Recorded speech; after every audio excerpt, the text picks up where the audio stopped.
This is a Headgum podcast.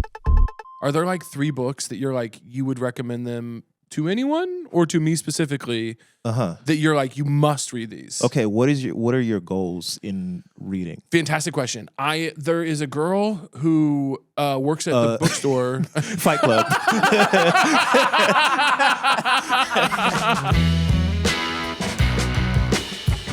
Dude, what's up? Oh, we're just having a podcast. You know what they call it, having a podcast. Yeah, you know what we should do? We should have a podcast. It's having a podcast reminds me of like, I got in trouble with a bunch of my friends after I went to Europe for the first time. Because I stole some of their turns of phrase.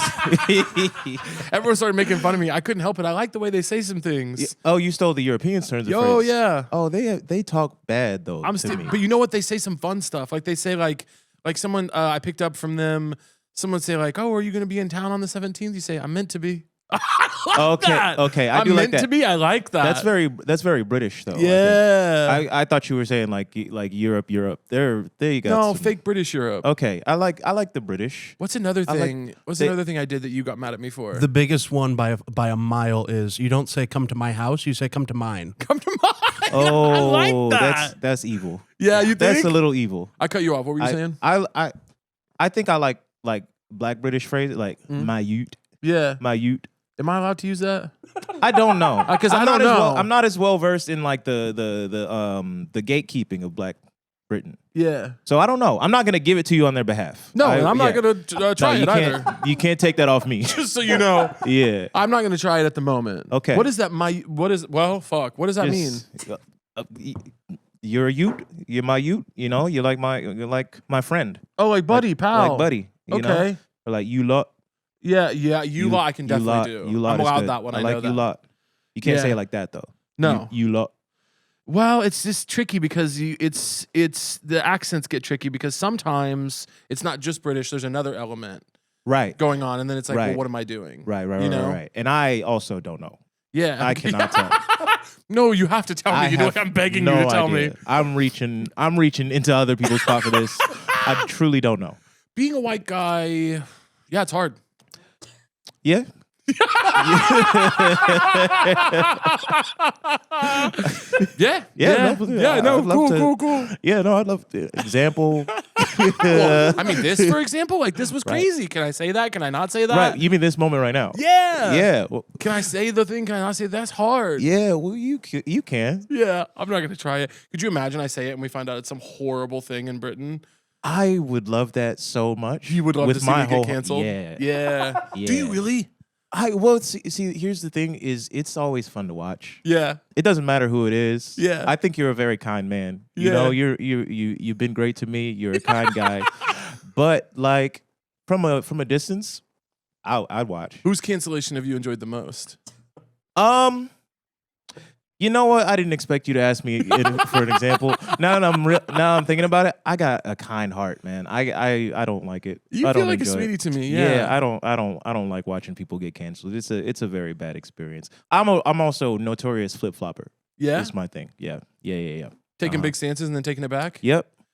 I walk it right back. What do you think's been your biggest flip flop? Do you remember that one just now? Just now was your biggest ever. That was it just now. That's the one that established me as a flip flopper. Yeah. Before that, you were not a flip flopper. Before that, I was absolutely not a flip flopper. The genesis of your flip flopping. Me becoming a flip flopper is the biggest flip flop for me. Oh man, I'm so excited to have you here. I haven't seen you in a minute. Last time I saw you, I think was at the basement of Union Hall. Yeah. It was. Yeah, this was like. And I was on my way out too. That was barely even a sighting. No, it was horrible. I went upstairs to try and find you because I actually felt bad. We had a quick hug and a hello, and then I lost you. Yeah. And then I came up to be like, I put in my head, I said, I'm going to talk to Yedoye when I get upstairs. And then I went up there and you were gone. Yeah, that's been my my way of being the past year. Yeah. I've been very in and out. Slipping out? Mm-hmm. What do you think that's about?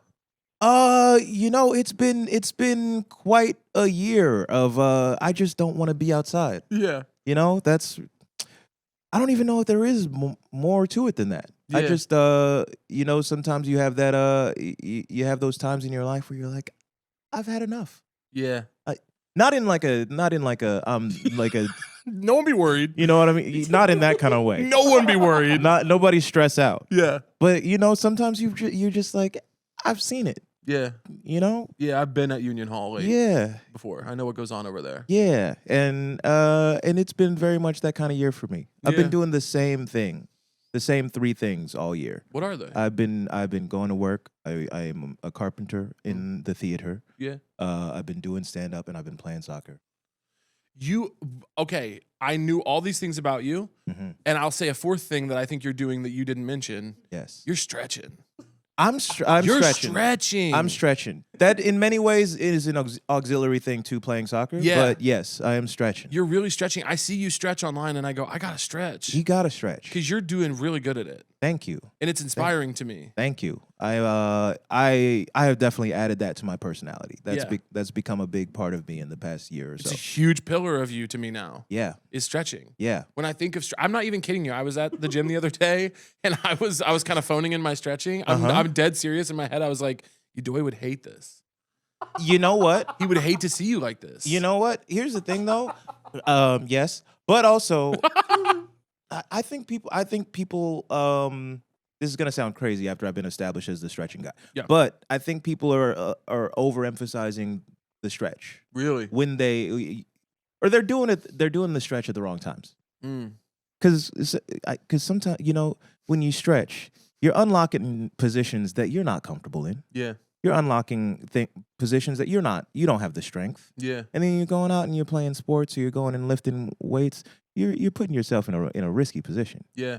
You gotta go lift the stuff, get your strength, and then you stretch after once you're tired and you're relaxed and you're not planning on exerting a bunch of energy. You know what I mean? Team stretch after the event. Team stretch after the event. Okay. Yes. Yeah. Get That's you a good to nice know. warm up, lubricate the joints, if you will. Yeah. And then stretch after the fact. You don't need to be able to do the splits. Yeah. You don't need that. Oh, I will never. Yeah.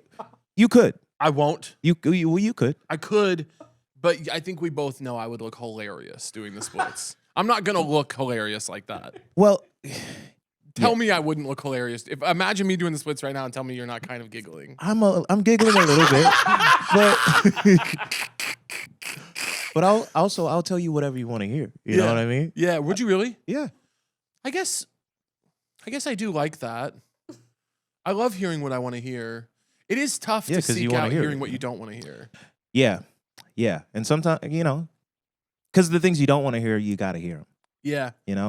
I've told a lot of people in my life that I don't want to be surrounded by yes men. Yes. But every time I say it, there's a little part of my head that's like, unless you really want to.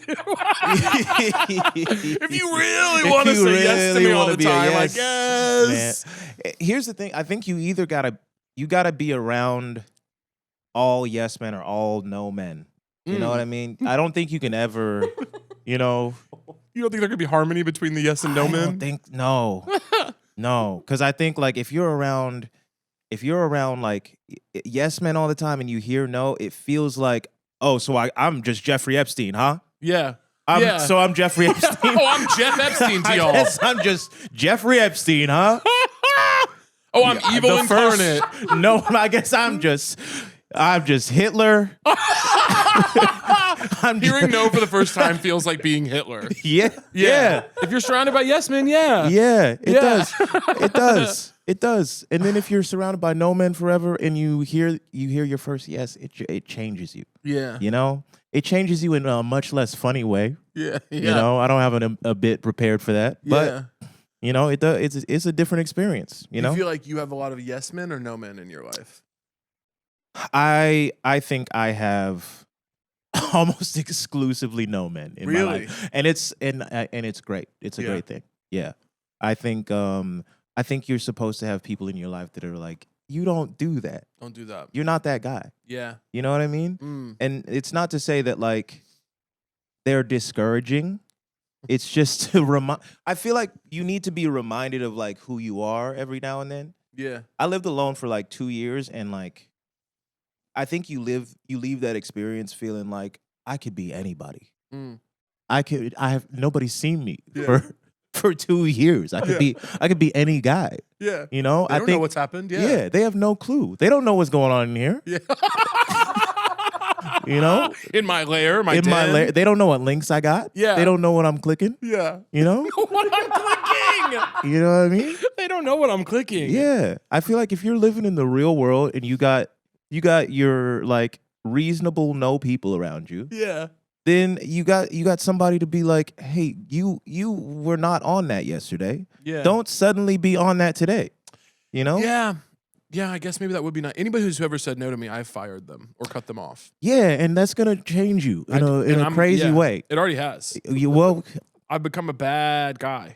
And you know what? Maybe I met you as a bad guy, and I don't know what a bad guy looks like. Yeah. Yeah. So you're in on the illusion. Yeah. So I'm like, I met you at this point. Yeah. And so my character judgment is just. Do you think you're a good judge of character? I think generally, yes. I think you are. But if I meet you at the wrong time, who knows? Yeah. Yeah. You know? Okay. I'm a great judge of character. That being said, who knows? I think everybody has a window in their life where they can kind of reset. Yeah. You know what I mean? Where you can like gather new people around you and they can't tell for a little bit. Yeah. You know what I mean? I think that's true. Yeah. So deception is real. Yeah. So I think I'm a good judge of character, but I think there's a lot of good judges of character. Yeah. You can spot who is a good judge of character, and you can know not to be around that person, if that makes sense. You can spot who's a good judge of character, and you can know not to. You're saying if you're a bad guy, yes, yeah, you can spot who can tell, and you stay away from them. Stay away from those because you don't want to be found out. Yes, yes, I'm with you 100%. Yes, yeah, that makes sense to me. Yeah, that makes sense to me. Yeah, I think I'm a good judge of character. I have been snowed very rarely, but when I got snowed, it hurt. What does that mean to be snowed? To get snowed, like to get the wool pulled over my eyes. Okay. I've been tricked. Okay. Or bamboozled. Okay. Yes. Very rarely by people. Hoodwinked. Very rarely. Led astray. Led astray. Led astray. Bamboozled. Run amok. Fooled. What else is there? You just pull up Malcolm X's autobiography. Yeah, would y'all mind? Yeah, that would be great. Yeah, but the couple times it's happened to me, it's hurt deeply because I don't view myself as someone who that happens to. Right. You know? Yeah. Yes. And I don't want it to happen again. Yeah. Yeah. Won't get fooled again. I won't get, fool me once. What's that George Bush quote? Fool me once. It's fool me once, shame on you. Fool me twice. Fool me twice. Well, you can't get fooled again. Was it did J. Cole sample that? Something like that. It really one of his most iconic quotes, Bush. Yeah, Malcolm X. What a guy. So what? Yeah, you didn't need to really do that. You didn't really need to. We take guest requests seriously on the show. All right. Well, whatever you need. Have you been doing stand up lately? I've been doing a little bit of stand up recently. Maybe this is why this has been an inside year for me. I taped an hour in February. Congratulations. Thank you. And just have not been able to do anything until it's done. You know? Yeah. You know, sometimes you're just like, I gotta finish the project or else I can never move on. I wish I had that quality. That sounds like an amazing quality to have. Well, I think it's ADHD is what it is. Is it? Okay. Yeah. And so I've just been like, this thing has to be out in the world because I feel like it also informs everything that I'm gonna write from this point.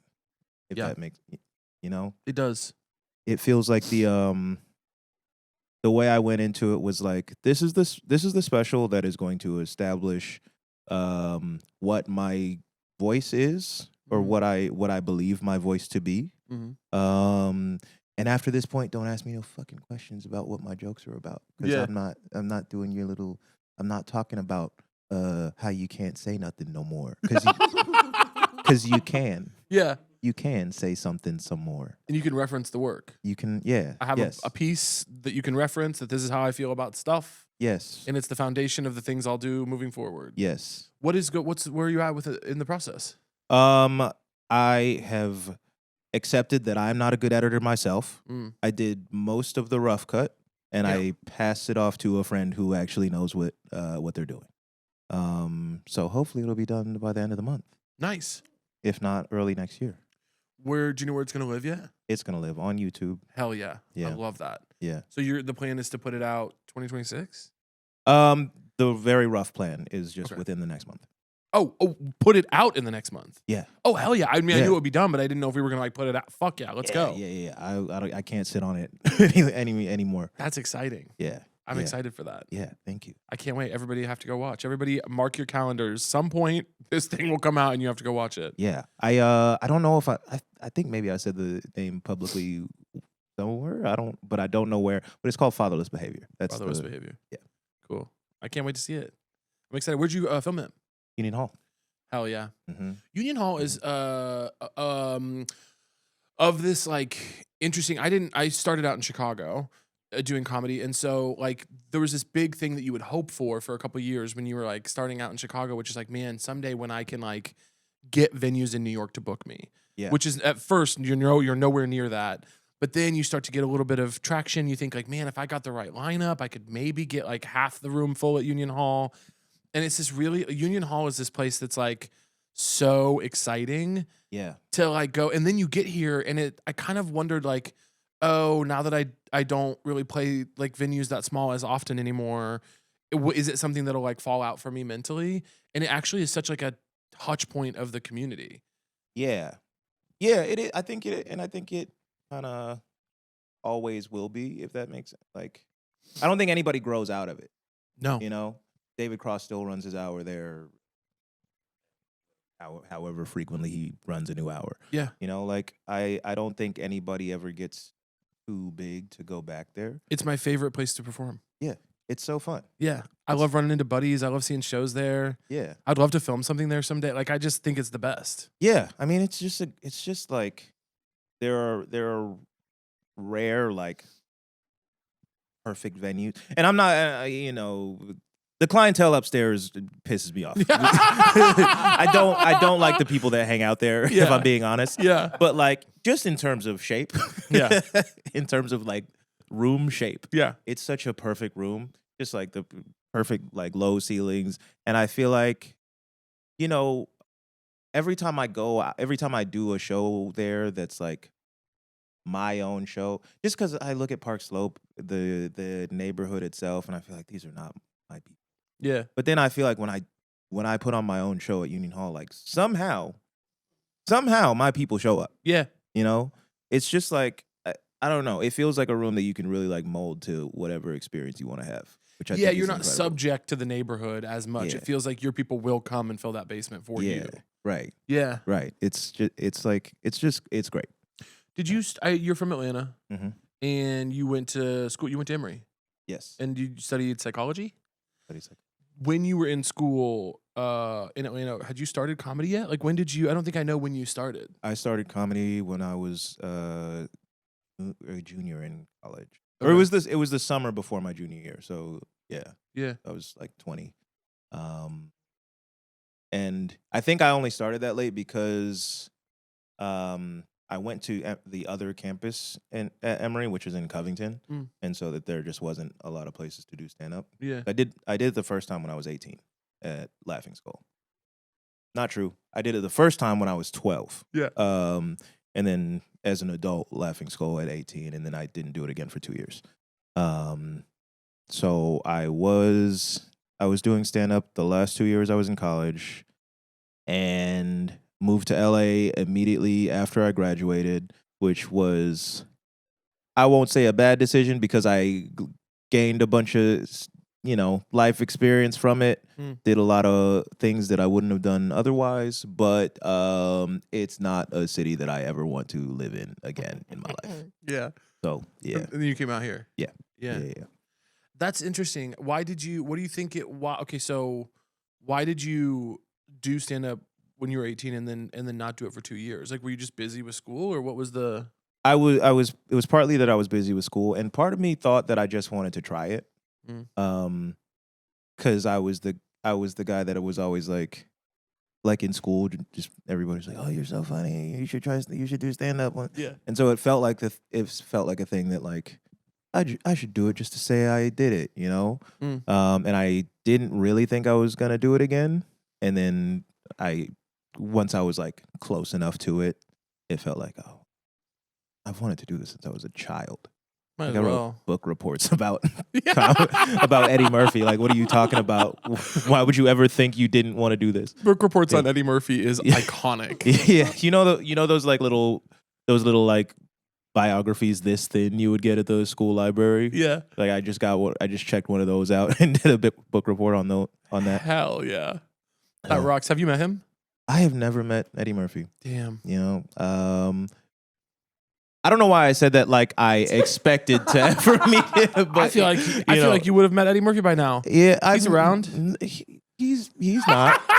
He's making movies again. He's one of the most unaround people. You're really right. In black comedy. You're really right. He's not really coming around at all. I met George Wallace. You like George Wallace? I do like George Wallace. He's a great guy. It's one of the greatest Twitters in the history of Twitter. Yeah, absolutely. He really made that whole platform his own. Yeah, genuinely one of the funniest people I've ever seen. Where'd you meet him? I've met him a couple times in Atlanta. Last time I saw him was at Gotham. The one time I've performed there. Yeah. Weirdly enough, Gotham got a new backdrop on the stage in like 2017 that I helped install because I was working because I do like set carpentry stuff. Didn't perform there for like 5 years after that. And on the night that I was there, George Wallace, Jim Gaffigan, and Jerry Seinfeld all walked in while I was on stage. All told me I had a good set, which was cool. And then I think Seinfeld was supposed to follow me, and I took great pleasure in being able to say, hey, man, I would love to stick around and watch you, but I got another show. Bye. Hey, dude, best of luck. Keep at it. I got another set. Yeah, I'm sure it would be a very regular set. But yeah. Who were your, like when you were, I mean, obviously Eddie Murphy. Who else were your like people when you were like growing up and coming into comedy? Richard Pryor was like my absolute favorite, I think. Yeah. Which is very easy to say, obviously, but like I remember when I was in college, I had no Wi-Fi at my apartment and my dad's place when I would go to visit.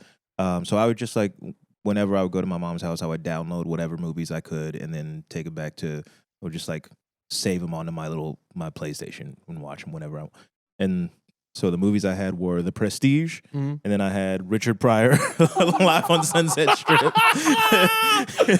I've seen both of those like 30 times. Yeah. And actually, the funniest line of the two is in The Prestige. There's this scene where he's, David Bowie is Nikola Tesla, and he's like they're testing this cloning device that can clone not just organic matter, but also inorganic matter, and they make a bunch of copies of Hugh Jackman's hat to test this cloning machine that he's using to fake like a teleportation device. Yeah, and he goes out into this field with like dozens of the same hat, just like have been cloned and transported out to this field, and Hugh Jackman goes, oh, well, which one is mine? And then David Bowie goes, they're all your hat, Mr. Angier.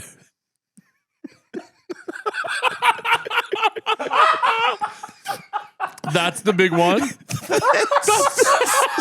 It's so funny to me, and I don't know why. To this day, I don't know why it's so funny to me. Yeah. But I think it's just the word hat. Yeah. Hat. But also the fact that he had to say the word hat in the first place. Like, you see all these hats. It's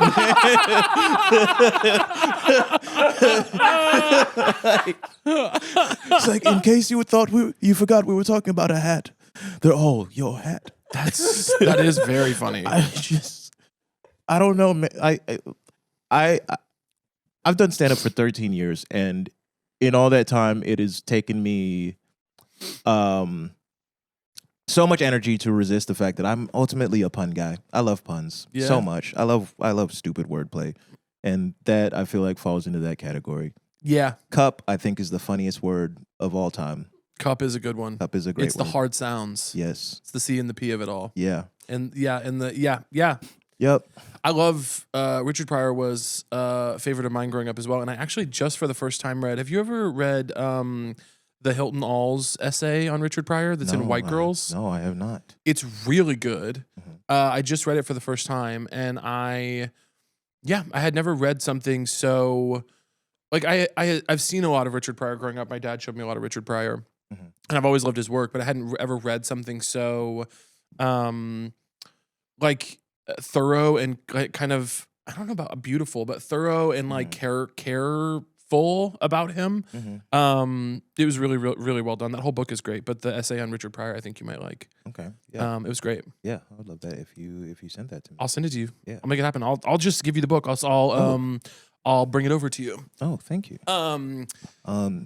Yeah, he has one of my favorite bits ever in that special is I just love the way he is really great at like personifying inanimate objects and like animals and things like that. Like his bit where his wife is leaving him and she's like getting in the car to drive away and he's like, you not leaving me in this motherfucker, you ain't. And he shoots the tire and the tire goes,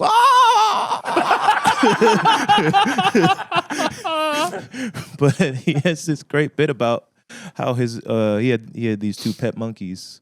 He got one originally, and the monkey would just like try to fuck everybody and everything, you know, because the monkey was too horny. So he got a girl monkey, so they could go out and fuck in the trees or whatever when the monkey was lonely. And then the monkeys died. I forget what happened. I think it was like a carbon monoxide like poisoning thing, and they both died. And he was really sad about it. And there was this dog that lived next door that saw him. The dog saw him sulking in his yard, and he just jumps over the fence and he goes, "Hey, what's wrong, Richard?" He goes, "My monkeys died, man." He goes, "Oh man, you mean them little monkeys that used to be fucking up in the trees, man? I was gonna eat them too, man." and he's just like, "Man, I'm sad, man. I miss my monkeys." And he goes, "Well, Richard, it's gonna be okay, man. You know, you just gotta keep your chin up, Richard. You know." And he hops back over the fence, and then he turns back around as he's walking away and goes, "Now you know I'm gonna be chasing you again tomorrow, Richard." a brief mea culpa, a moment of allyship, but tomorrow it's back on. Yeah. The holidays are almost here, and if you still have names on your list, don't panic. Uncommon Goods makes holiday shopping stress-free and joyful with thousands of one-of-a-kind gifts you can't find anywhere else. You'll discover presents that feel meaningful and personal, never rushed or last minute. Uncommon Good.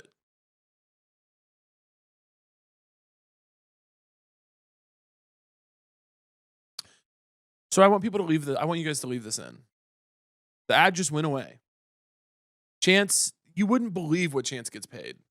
And the ad just went away. This guy makes more money than like doctors in some places. And the ad just went away.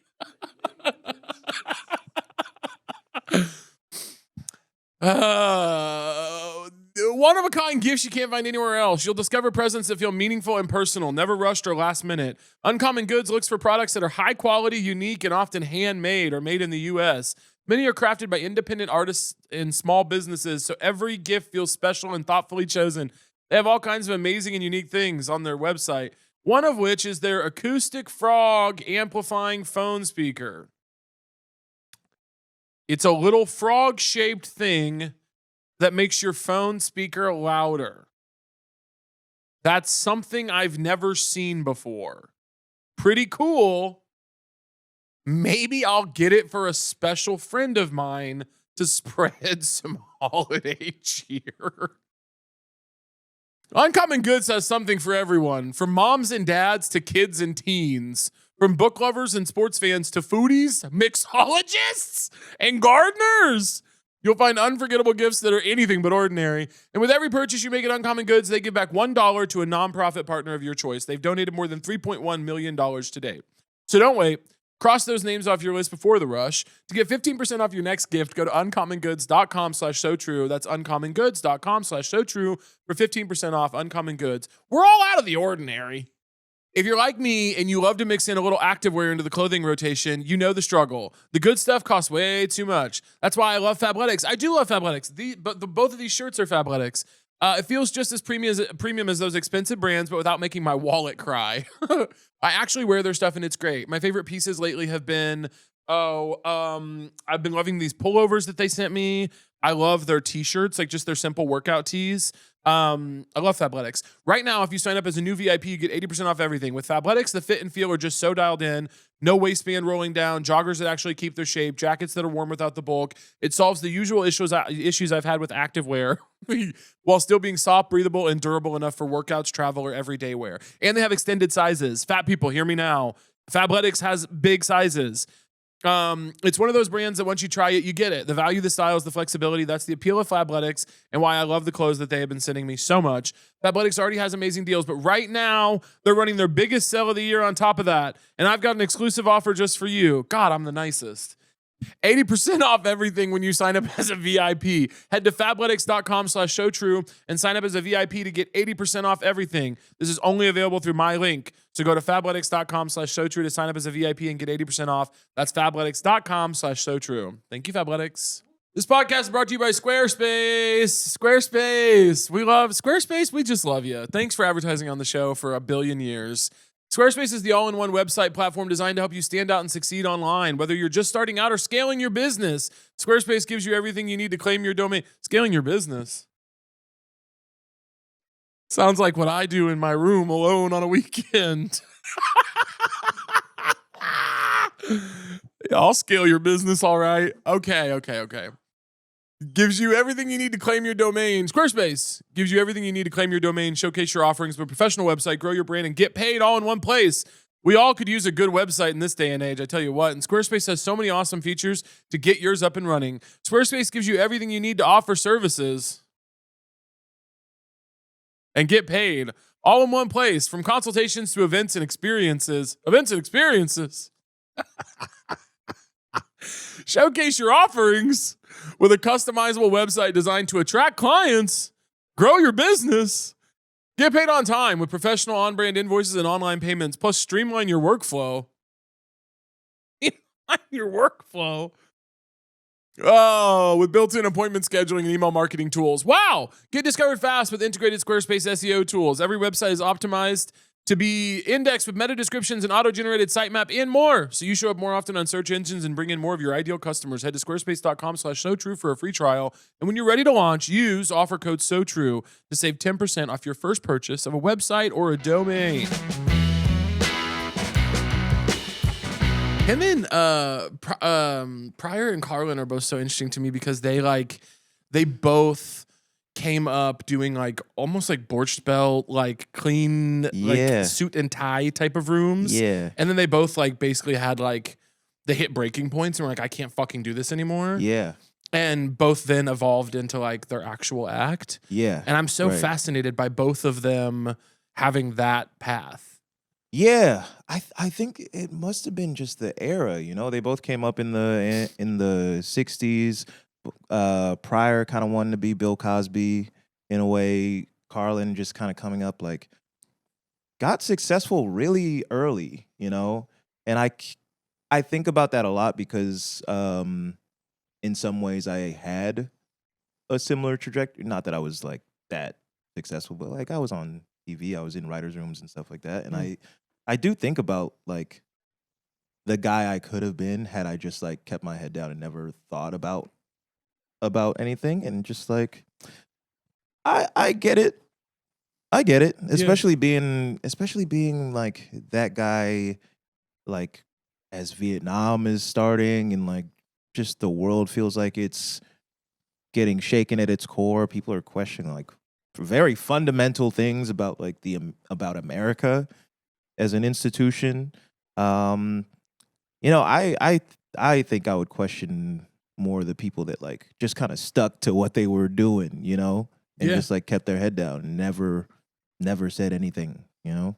That was all the advice too. Like that was the advice that they both got. That the big advice for in this essay, I was talking about the big advice for Richard was like, if you want to be black and make it, be Cosby. Yeah. Like just keep it cool. Do the sweaters, do the like tame thing for the white audiences. Yeah. And for both of them, way more radically, obviously for Pryor, but like for both of them to choose to talk about actual shit and to break out of that thing that like they probably could have made a pretty decent living for the rest of their lives just doing that.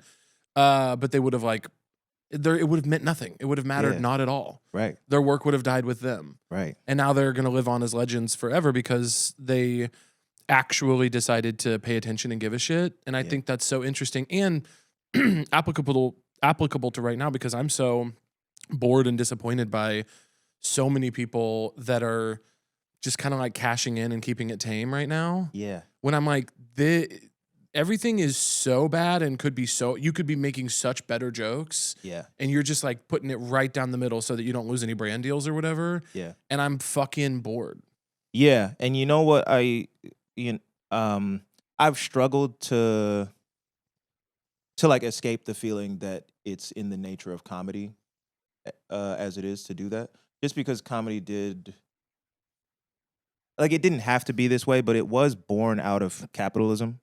It exists because vaudeville was too expensive. Yeah. You know? And people were just like, well, what if one guy stood on a stage with a microphone by himself? What if there was no overhead? It's literally that. And everybody was like, yeah, nobody wants to fucking see that at first. And then, you know, people got better at it and it started to look like a thing that could be marketable. But even now, like the comedy booms as they've happened have sort of like happened as the economy booms also. It's sort of, I don't know, just ebbs and flows with capitalism as it is. And so it does make sense in a way that people do that, but like it is really disappointing to watch that like that people are content to sort of live unexamined and not really think.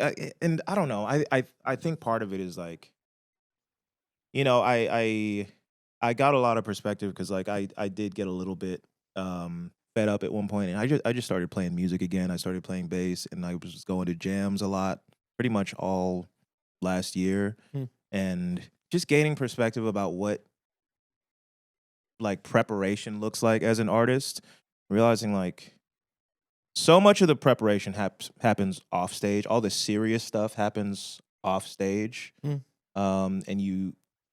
I forget who said. I think maybe it was Frank Zappa that said like, you know, he put out a lot of silly ass music. Yeah. And just like, yeah, there's a silly element to it, but like the music itself is deadly serious. Yeah. You know? And I think because the nature of performing comedy, it just feels like it's a fucking joke all the time. It feels like you just know how to do it, and nobody really wants to do the difficult prep work required to like say something new. You know, nobody wants to question their worldview. Nobody wants to read a fucking book that challenges anything they believe in already. Yeah. And the easy way to do comedy is just play to what everybody fucking knows already. You know, and it's just not interesting to me. It's so fucking boring. And you know, I don't know. I think comics also sit in this space of like not knowing if we're important or not. Yeah. You know? Because in many ways, like you look at Chappelle, for example, and like putting out 4 specials back to back, just like railing on trans people for no reason. As you get this rise in transphobic sentiment in policy and on the ground, just like person to person, and like you wonder how much of an influence he has on it. And when that was happening, I was sort of the mind that like maybe he's influencing that, like his work is pushing this narrative forward. And now I'm just like, it feels like it's a lot more pathetic to me that like y'all are really just riding the wave of what's already happening. Yeah. You're not even pushing the negative part forward. You're just coasting on on bullshit that's already happening. You're truly just trying Yeah. that hard to have a good set. It is more pathetic. Yeah. Yeah. Because we all know, every comic knows when you're preparing a set and when you're thinking, you're like, yeah, I'd like to kill tonight. I'd like to do great on my buddy's show if I'm dropping in, or I'm doing a headlining set, the pressure's even harder or bigger, more intense. That you're like, I know, I'll write a joke sometimes that I'm like, this is not very good, but it'll kill. Yeah. You know? And sometimes I say it and sometimes I don't, but like, that is the more pathetic thing, actually, is that when Chappelle's doing shit like that, he actually does know better, and he actually is just that desperate to kill. Yeah. And the sad part about it is he's smarter and better than that. Like, he could kill Yeah. without it, Yeah. but he's just riding the moment, Yeah. which sucks. Yeah, and it's really sad to look at somebody that like I idolized as a kid. That was one of my heroes, you know. Especially in terms of like this legacy of like Cosby to Pryor to Murphy to Paul Mooney to him. Yeah. You know, it's like he's like one of the 6 guys that's really significant in terms of black comedy. And I don't know, it's just such a sad thing to watch go down. Fully lost my train of thought. You were about to fix comedy? Oh, right. And I was like ready to support and join in. Yeah. Right. The daunting weight of intelligence. Yeah. What was the heartbreaking work of staggering genius is what we were about to do together. Right. I think. What's the Nicolas Cage movie? Oh yeah. What is that? Nichols? He just did it. It was a really funny one, actually. It was like the immense pressure of the unbearable weight of massive talent. Thank Yes. you. Yes, that's what we were in the Yeah, middle of. that's what we were in the middle of. The unbearable weight of massive talent. Yeah. Yeah.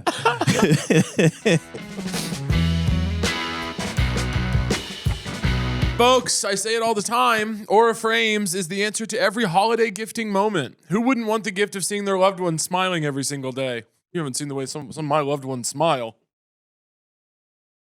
Never struggle again to find the perfect holiday gift. The great thing about giving an Aura Frame as a gift is it just makes the whole process so easy because they cross all the boxes. Cross all the boxes? That's like, there's like a famous phrase for that. They check all the boxes. You want something thoughtful, Aura Frames. You want something functional, Aura Frames. Something timeless? Stop me if you've heard this before, Aura Frames. They give you access to unlimited free photos and videos. Just download the Aura app and connect to Wi-Fi. And to once again make things easier for you this holiday season, every frame comes packaged in a premium gift box with no price tag. Don't wait. Win the holidays now with Aura Frames. For a limited time, save on the perfect gift by visiting auraframes.com. Get $35 off Aura's best-selling Carver Matte Frames, named #1 by Wirecutter by using promo code SOTRUE at checkout. That's auraframes.com, promo code SOTRUE. This deal is exclusive to listeners and frames sell out fast. So order yours now to get it in time for the holidays. Support the show by mentioning us at checkout. Terms and conditions apply. What do you want? Not family, not friends, not society at large. You. What do you want and how do you want it? Without the noise of external opinions, you may have the space to find out on the dating app Field. That's Field. F-E-E-L-D. Curiosity leads the way towards intimacy with others and yourself.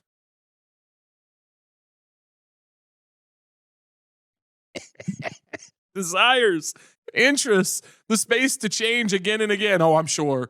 And there's room for all of it here. If you have a fantasy, say it. If you have a desire, include it in your bio.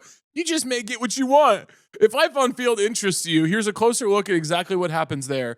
No fast swipe culture. Sometimes attraction takes time. Here, you don't have to make a split decision in order to see another person. Skip profiles, go back, and take the time you need to decide if you really like someone.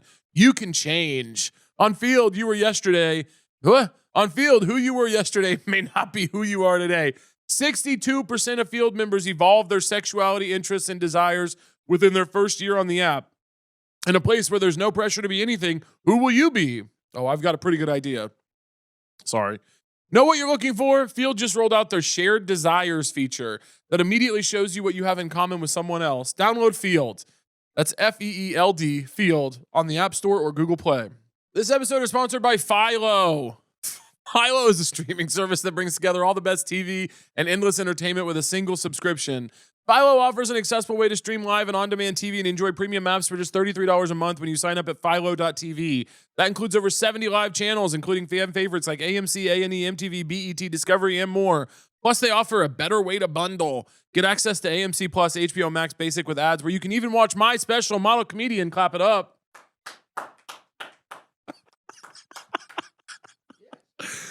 I've never seen people less excited to do something. And Discovery Plus at no extra cost, so you can enjoy all the best reality, blockbuster movies, and original series with one subscription.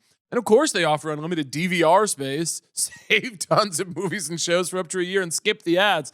The best part is Philo has no long contracts. So once you sign up, you're free to cancel anytime. But with all this amazing content, you might never want to. Philo is where all the best TV comes together. Sign up at philo.tv to start watching. Yeah. I don't know. I feel like I can't help but feel that stand-up comedy is not really going to change until we sort of stand-up and art in general is not really going to change until we figure out how to remove the like yoke of capital from it. That makes sense. Like, I don't know, the what I've been trying to do with my special is like,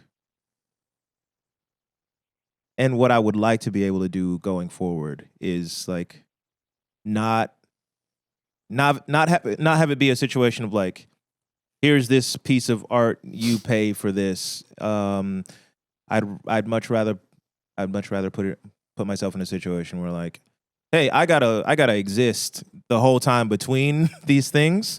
So like, if you got a couple dollars, a month, just like throw it my way so that I can not have to stress about rent till the next one. Yeah, and just not be in a position where I'm like, where I have to take whatever the fuck comes my way between now and then, and I can really like focus on the thing. I don't know. I just feel like there has to be some type of way to organize this thing economically where, we're not blowing up on Twitter every 6 months because our heroes went to Saudi Arabia for for a weekend. Yeah. And like, or where like everybody's funny until they get rich and then they're not. Yeah. It just feels like it's sort of set up in this like pretty predictable boom and bust cycle, just like capitalism, where like everybody gets a bag and then they stop being relatable and then they whine about how nobody thinks they're funny anymore, and then they get canceled and then can't eat anymore because we've attached them being a shitty person to their ability to generate revenue. It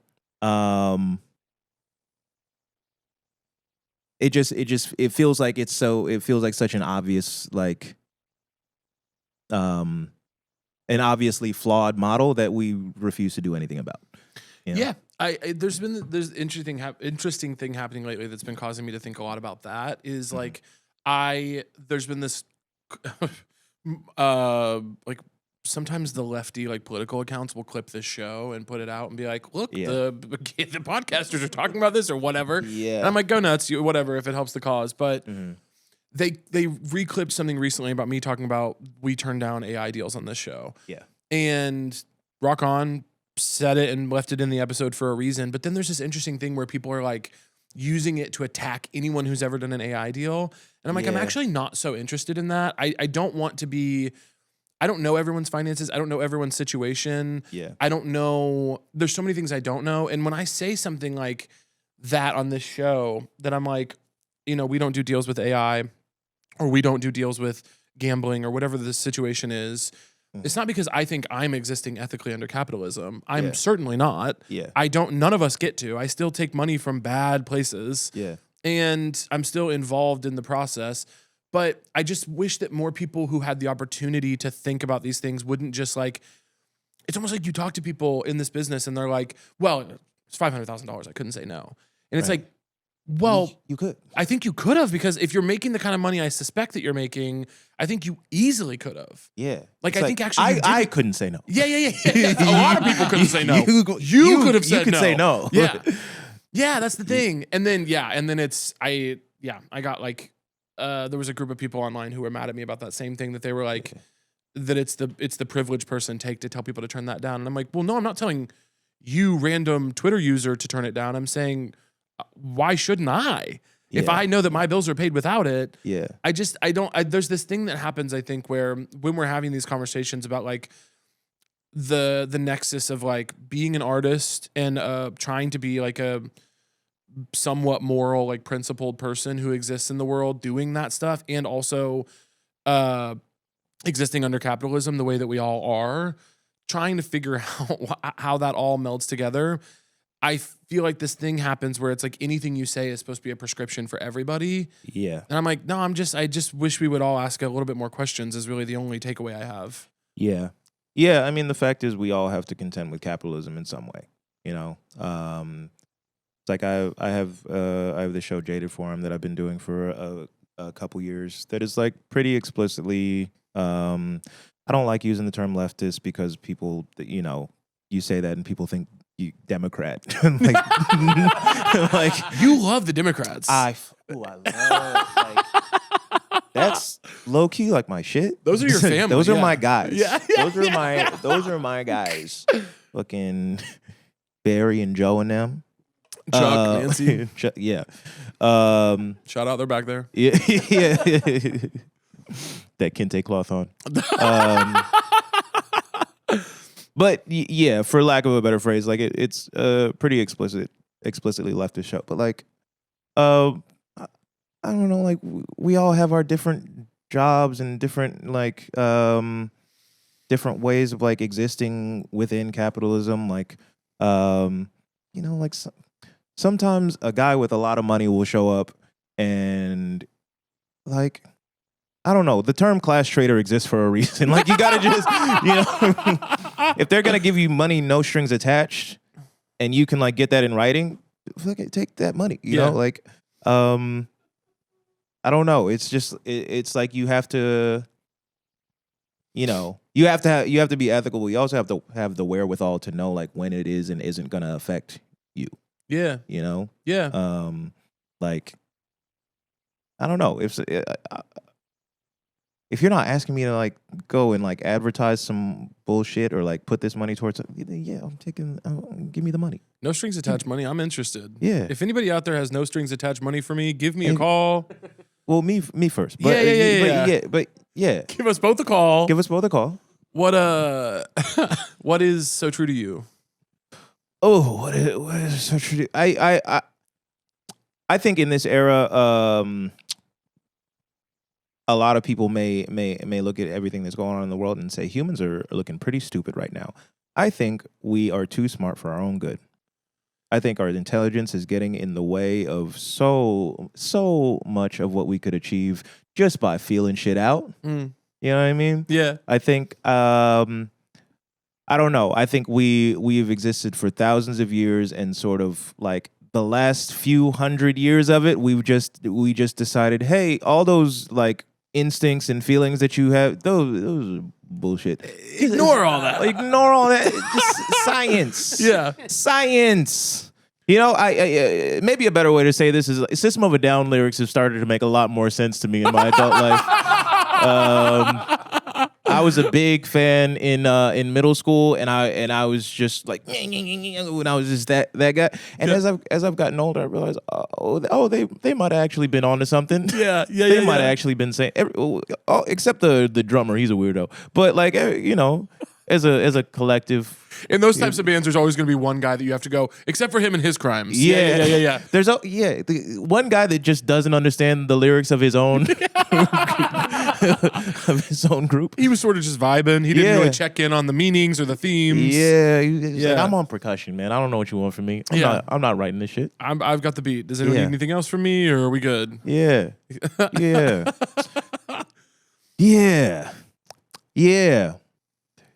That's it. I love that so true. That's a great so true. Yeah. It's so funny. The so true segment, you're one of a handful of people who actually had a thought prepared, which is lovely. No one comes with one. Well, to be fair, I did forget it. Of course. And then it came back to me briefly. And did I stick the landing? In my mind, Yes. Sure didn't. Yeah, I think you did. Hey, thank you. What's making you excited right now? What are you looking forward to? What's making you happy? You know what? It's really this special, and just like hopefully getting it out very soon. I feel like just as far as like, and I want to stress that I don't want to make it sound like I think these ideas are so important to the world or whatever, but I feel like as far as like just like what I want to express as a comic, I feel like it's so just so crucial to what I want to do going forward, and just like I don't know, it kind of feels like the first step in the rest of my artistic life in a very meaningful way for me. So I'm really excited about that. I love that. Yeah. There's something I know about you that I wanted to ask you about. Oh no. Yeah, it's bad. No, you're a big, if I'm not mistaken, you're a big Dragon Ball Z fan. Yes. Okay. Yeah. Now, I don't know anything about this, and it came up somewhat recently. Was it Some Ananias episode. Anania. Okay. How did you get into Dragon Ball Z, and what do I need to know, and where can I start if I'm interested? Okay. I got into Dragon Ball Z because every black man on the planet is into Dragon Ball Z. so that's kind of how. That's kind of how that happens. Yeah. So maybe in the next life. Yeah. Yeah, no worries. Genuinely, one of very few stereotypes that I will fully embrace is every black man. I don't think I've met a black man that doesn't have some relationship with Dragon Ball Z. But the access point is Toonami, which is like the anime block on Cartoon Network from like 97 to mid to late 2000s. This is like what brought anime to the US in the first place. Or like what brought it to the US in a way that wasn't like creepy and orientalist in the way that a lot of things were. A lot of networks sort of presented it as like, what is this mysterious media from the East? Like, genuinely, they build it like that. It was like, it's cartoons. Man. Yeah. We have those. They just fucked with Disney. Like, what? I don't know what you want. Yeah. But yeah, that is a good access point. There is a there have been a lot of like adaptations to like sort of slim it down over the years, because the original Dragon Ball Z was like notoriously kind of padded out. Yeah. In a sense. So if you watch Dragon Ball Z Kai, that's like the sort of reanimated one with, or not reanimated, but they cut out all the filler and all this stuff and like kind of fixed up the dubs and all that. How do you feel about that? Do you like the cut down ones, or? I think there's a something very important to the experience of like really sitting through 5 episodes of somebody charging up. Yeah. I think that's a really important part of it. Yeah. But I think if you just want to know what people are talking about, watch Dragon Ball Z Kai. Yeah. There's also Dragon Ball Daima is like the newest iteration that's like, it's kind of just trying to get kids into it because it's been around for 40 years and they just need an entry point to these characters. I don't know if I would recommend that for an adult. I also don't know if I would recommend Dragon Ball in general for an adult. Yeah. But again, if you want to be involved in the discourse. It's just come up now in a number of ways that I'm like, maybe I need to tap in. I'm feeling like there's a big blind spot. Well, in what ways does it come up? Well, people keep telling me they fucking love it, and I'm like, I gotta fucking get involved. I can't have this thing that a bunch of people I know love, and I don't know anything about it. What? Right? Do you have plans of going to Peru anytime soon? I could. Okay. It's not. Hey, look, it's on. There's nothing on the calendar right now, but I could go to Peru. Should I? Okay. I mean, I would just check, because if you're feeling that in the U.S., it's gonna feel way worse in Latin America. It's just Latin American anime love is just on a different level. So I need to, before I go to Peru. Yes, I need to get involved in Dragon Ball Z. Yes. Okay. Yeah, I think I would recommend Dragon Ball Z Kai. If you're really dedicated, the original Dragon Ball is a little bit shorter. Yeah. And it's based on Journey to the West, which is like a Chinese novel, a really old Chinese novel. So there's like another entry point that way, just to understand like the characters and such. And Dragon Ball Z itself it's just like they kind of just stole Superman. Yeah. The story of Superman. Yeah. Yeah. Hell yeah. Yeah. I feel like you read. Are you a reader? I am a reader. Okay, this might be too big of a question, and feel free if you hate this to tell me to shut up. But I'm on a big journey right now to get people to tell me like the best books they've ever read. Are there like 3 books that you're like you would recommend them to anyone or to me specifically that you're like you must read these? Okay, what are your goals in reading? Fantastic question. There is a girl who works at the bookstore. Fight Club.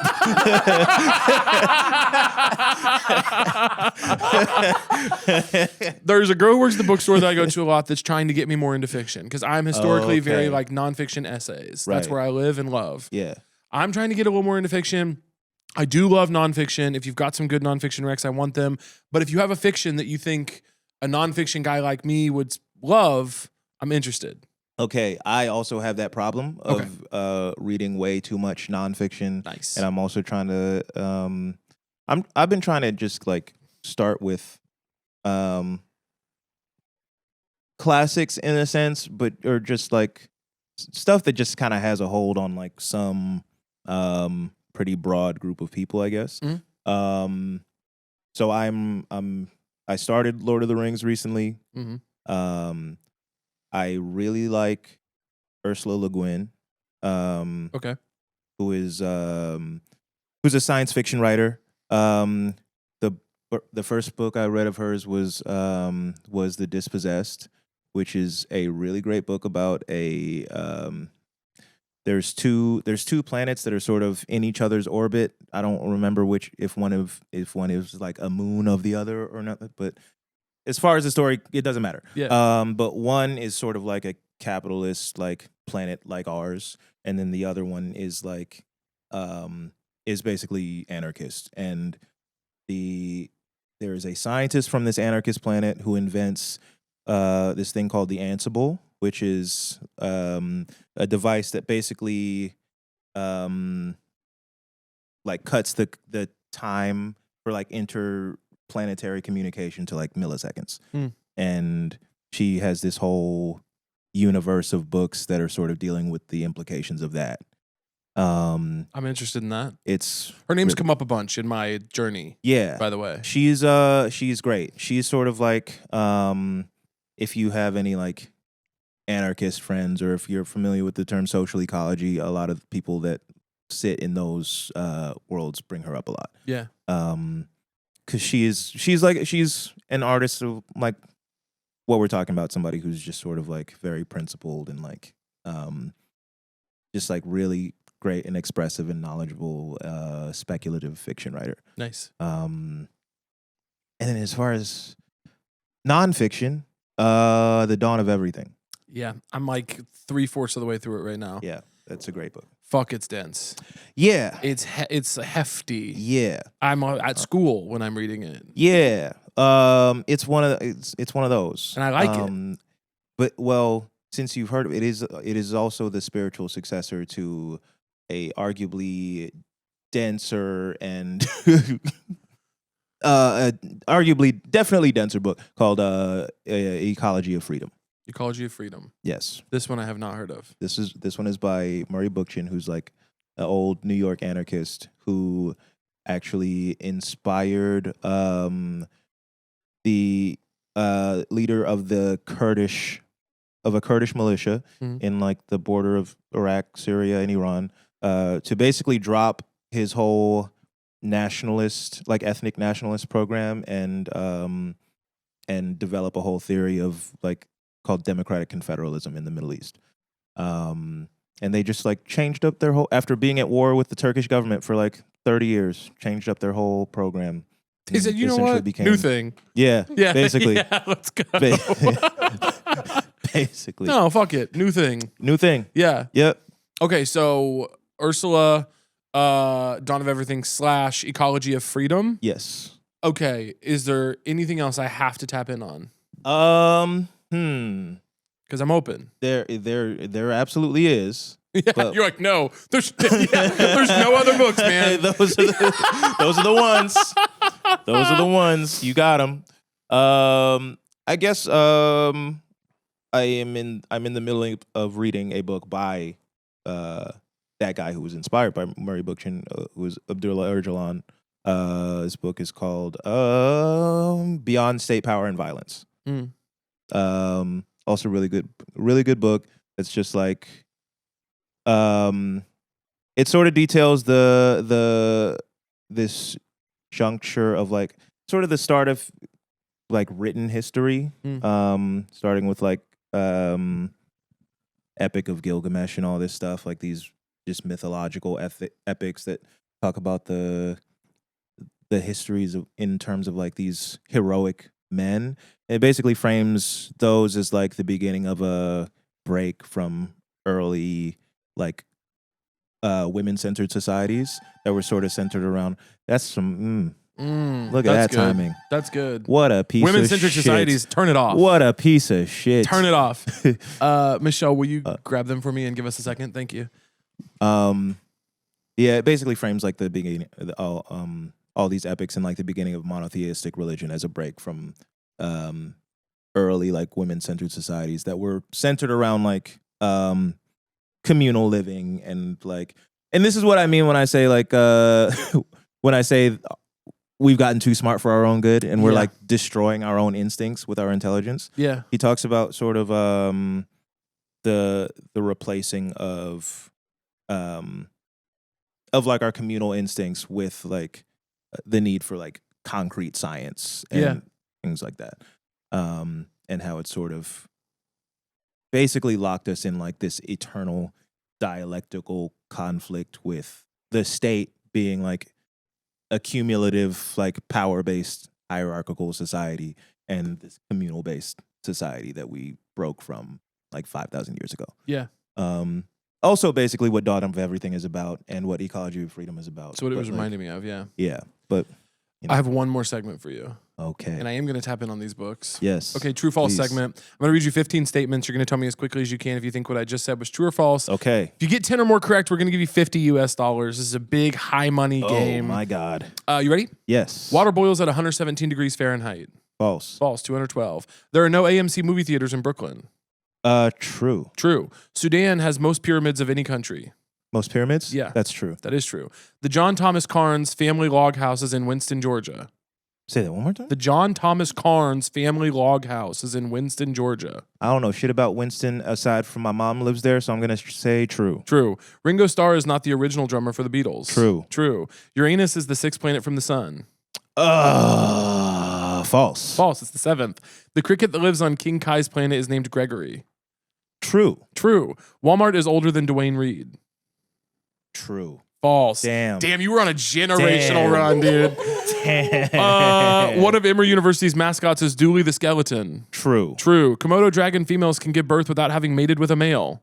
Ooh. I feel like because the question is in there, it's true. True. Matches Malone is an alias Clark Kent sometimes uses. I don't even know, and I wrote comic books. False. False, Bruce Wayne. A rainbow can only be seen in the morning or late afternoon.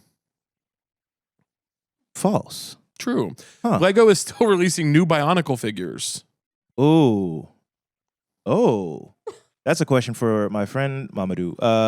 False. False. They're discontinued. A group of rhinos is called a smash. True. False. A crash. Damn. There's only one Shake Shack in Alaska. True. False. There are none. How do you do? Fuck. Wow, 11. Damn, that was a good showing, dude. That was a good showing. Thank you so much for doing it. We love you. We'd love to have you back anytime. Will you tell people where they can find you? I am on Instagram at Yedoye _ pretty much everywhere at Yedoye _ Twitter, the threads, all this stuff. Special's gonna be on YouTube. My social security number is Thanks so much for doing it, dude. Thank you for having me. It was a delight. It was a good time. Yeah. That was a Headgum podcast.